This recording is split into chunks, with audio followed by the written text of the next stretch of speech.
இந்த வீடியோ பதிவு பார்க்குற அனைவருக்கும் வணக்கம். இந்த வீடியோ பதிவில் நம்ம போதும் என்ற மனமே பொன் செய்யும் மருந்து, பேராசை பெருநஷ்டம், இந்த 2 பழமொழிக்கு ஏற்ற ஒரு சிறு கதையை பார்க்க போகிறோம். ஒரு அழகிய மலை கிராமம். அந்த மலை கிராமத்தில் ஒரு ஏழை குடும்பமும் ஒரு பணக்கார குடும்பமும் வாழ்ந்து வராங்க. அந்த ஏழை குடும்பத்தில் உள்ள நபர் தினசரி காட்டுக்கு சென்று விறகுகளை வெட்டி அந்த விறகை விற்று அதில் வர பணத்தில் தன் குடும்பத்தை நடத்தி வராங்க. அப்படி தினசரி காட்டுக்கு போகும்போது ஒரு யானை சிலை இருக்குது.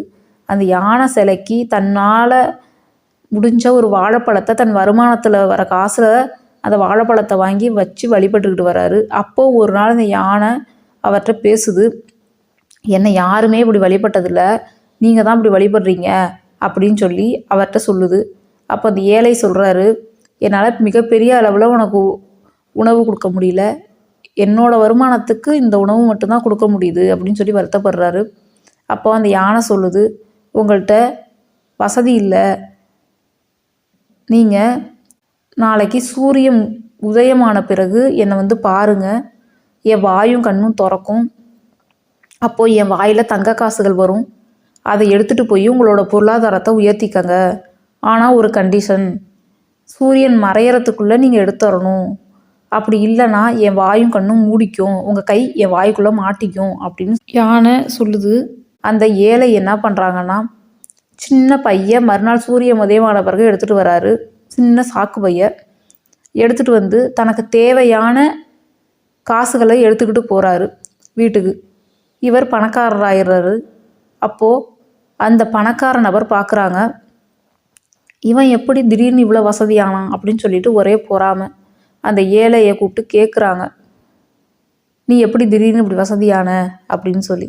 அந்த ஏழை நபர், காட்டுக்கு தினசரி போவேன், ஒரு யானைக்கு வாழைப்பழம் வைப்பேன், அந்த யானை எனக்கு இந்த மாதிரி காசுகள் கொடுத்துச்சு அப்படின்னு சொல்கிறாரு. இவரும் அவரை போலவே ஏழை மாதிரி வேடமிட்டு ஒரு கிழிஞ்ச ட்ரெஸ்ஸை போட்டுக்கிட்டு அந்த காட்டுக்குள்ளே போகிறாரு.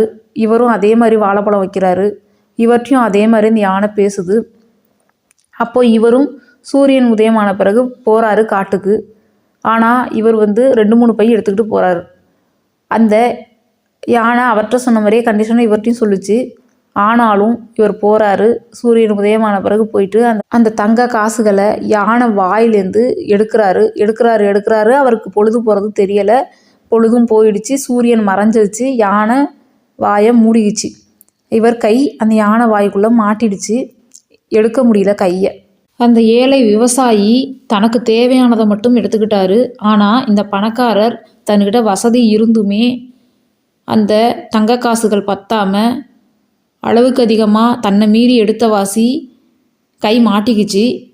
இந்த கதையின் மூலம் நம்ம பேராசை பெருநஷ்டம் என்பதனையும், போதும் என்ற மனமே பொன் செய்யும் மருந்து என்பதையும் புரிஞ்சுக்கணும்.